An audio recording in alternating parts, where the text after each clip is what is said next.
بسم اللہ الرحمن الرحیم۔ ناظرین السلام علیکم ورحمۃ اللہ وبرکاتہ۔ اللہ کے فضل اور کرم کے ساتھ میں ایک نئی ویڈیو لے کر آپ کے سامنے حاضر ہوا ہوں۔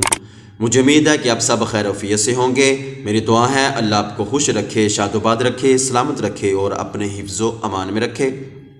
ناظرین، میری آج کی ویڈیو سورہ فاتحہ کے وظیفے کے حوالے سے ہے کہ سورہ فاتحہ کا وظیفہ کرنے سے ہمیں کیا فائدہ ہوتا ہے۔ تو ناظرین آئیں آج سماعت فرمائیں سورہ فاتحہ کے وظیفے کے حوالے سے۔ حضرت علامہ امام سہیلی رحمۃ اللہ تعالی علیہ فرماتے ہیں کہ ابلیس 4 مرتبہ رویا۔ ابلیس 4 مرتبہ رویا۔ نمبر 1، جس وقت اس کو ملعون قرار دے دیا گیا تو اس وقت رویا۔ دوسری مرتبہ اس وقت رویا جب اس کو بلندی سے پستی کی جانب دھکیلا گیا، یعنی کہ اس کو جنت سے نکال کر زمین پر اللہ نے اس کو دھکیل دیا تو اس وقت رویا۔ نمبر 3، تیسری بار ابلیس اس وقت رویا جب تیرے اور میرے آقا علیہ الصلوۃ والسلام کی ولادت ہوئی۔ اور چوتھی بار ابلیس اس وقت رویا جب اللہ تبارک و تعالی نے سورہ فاتحہ کو نازل فرمایا۔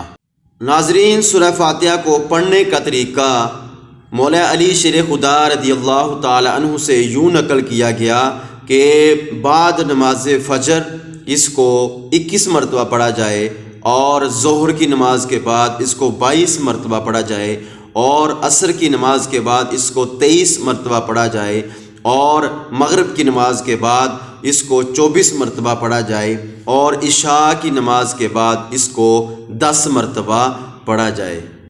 اسی طرح امام غزالی رحمۃ اللہ تعالی علیہ بتاتے ہیں کہ روزانہ اسی طرح 100 مرتبہ پڑھنے والا رزق کے معاملے میں عالم غیب سے مدد پائے گا۔ سورہ فاتحہ کو پڑھنے والا دشمن سے امن اور دیگر بے شمار دینی اور دنیاوی فوائد کا مشاہدہ کرے گا۔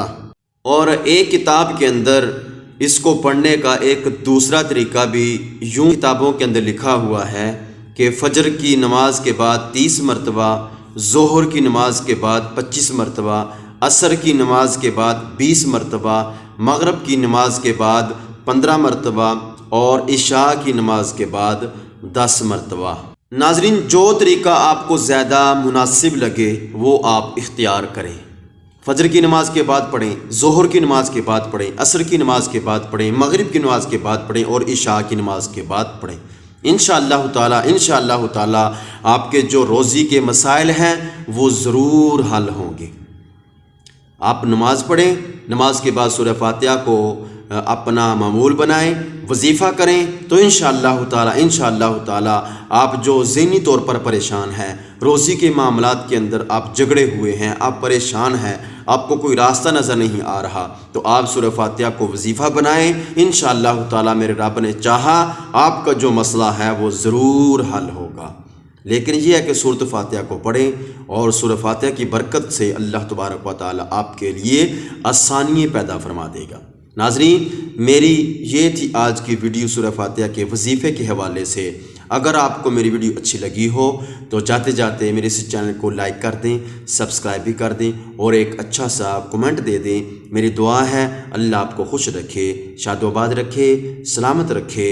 والسلام ورحمۃ اللہ وبرکاتہ۔